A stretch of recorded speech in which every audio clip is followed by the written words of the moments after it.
there hasn't been a lot of noise, but I think there's a level of expectation, and I think everybody understands the vision of where he's trying to go and what they're trying to do. Ladies and gentlemen, welcome into TexAgs Rewind presented by Specs. I yelled a lot on the show today. Not mad. I just was excited to talk on the show. But today I'm just going to keep it, or at least on the Rewind, I'm going to keep it really low. Nick, how are you doing today, buddy?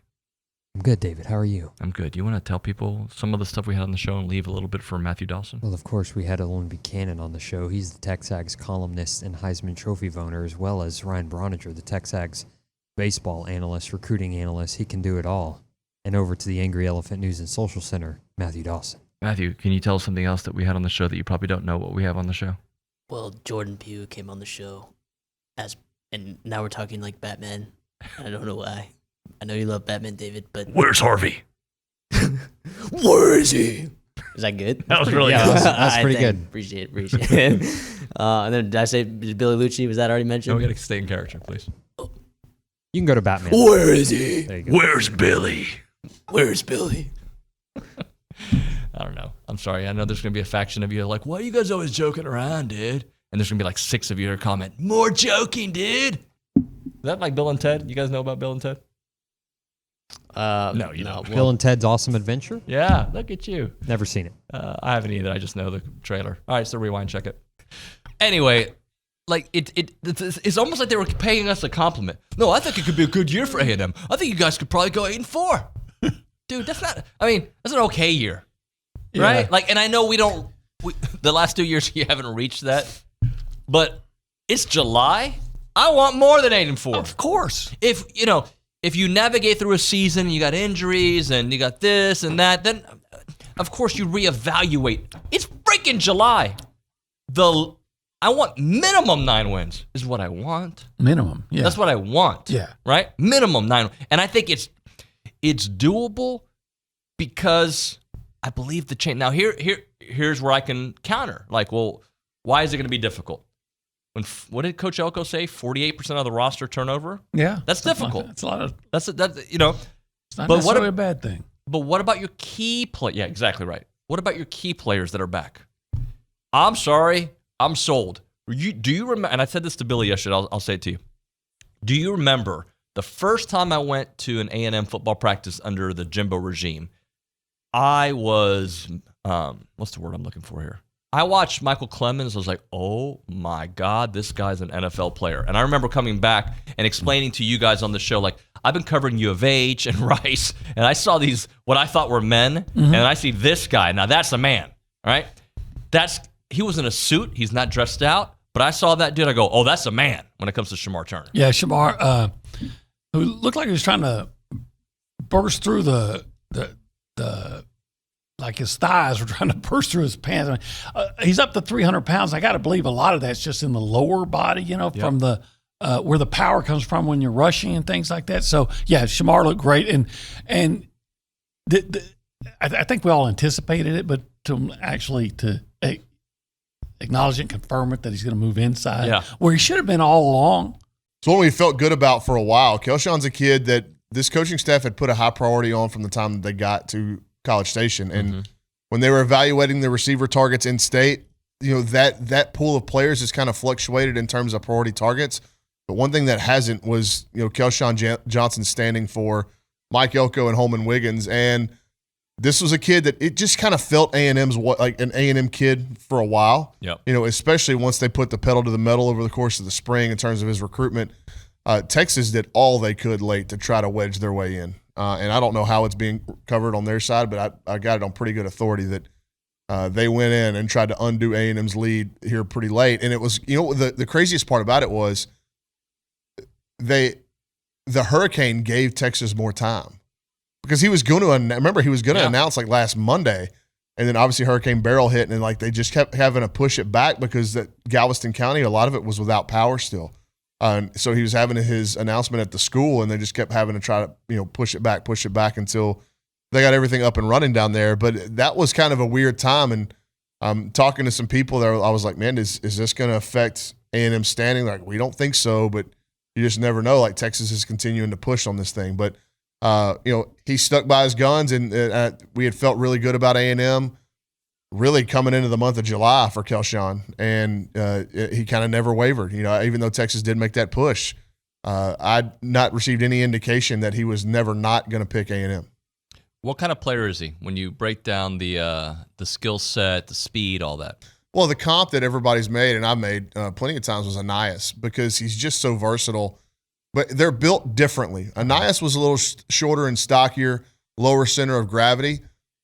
We've got if you're watching with us on YouTube, the highlights are playing right now. Watch this play. He's gonna catch this ball near the sideline, and then tell me this isn't Anias. There's 4 guys, 5 guys around him, and he just makes a couple of change the direction, elite change the direction, and then the burst to get out of there. And that's where he really shows that's the comparison to Anias right there, is when he's got the ball in his hands in open field. Were you able to hear any of Coach Elko and just kind of I don't remember the last time we spoke, I think right after he got hired, but just the direction of the program?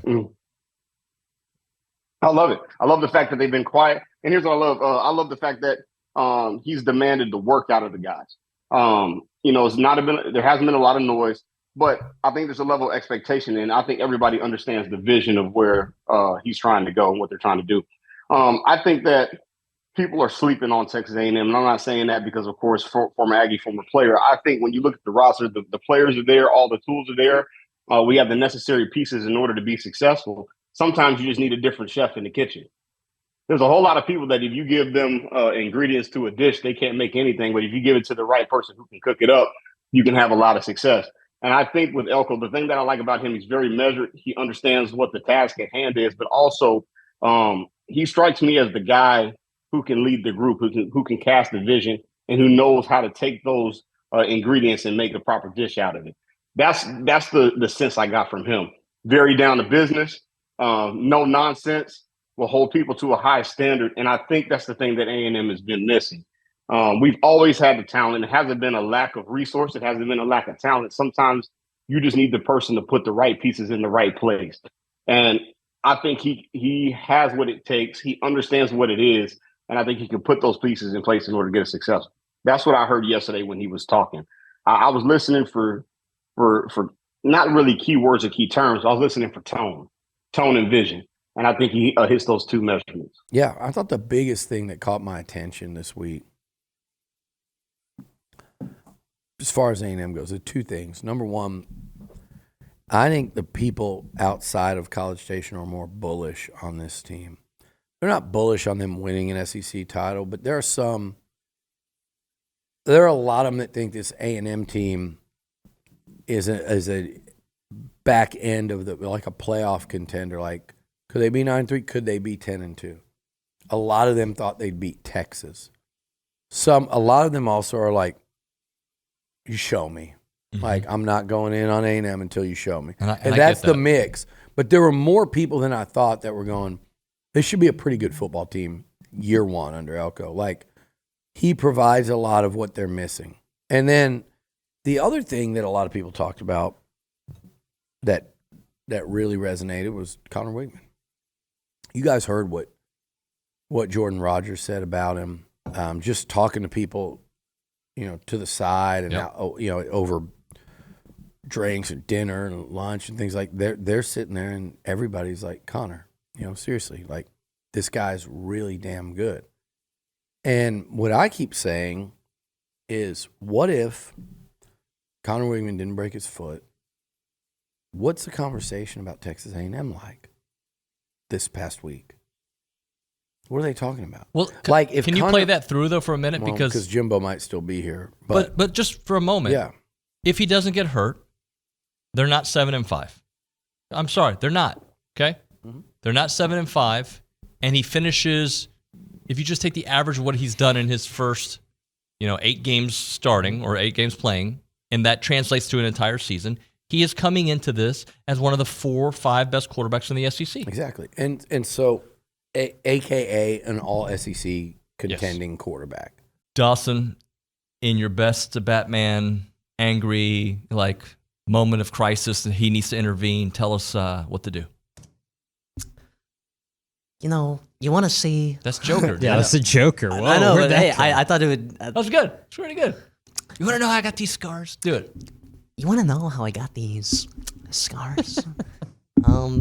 go ahead and like, go ahead and comment, and why don't you go ahead and subscribe? Wouldn't you? Would you be a pal?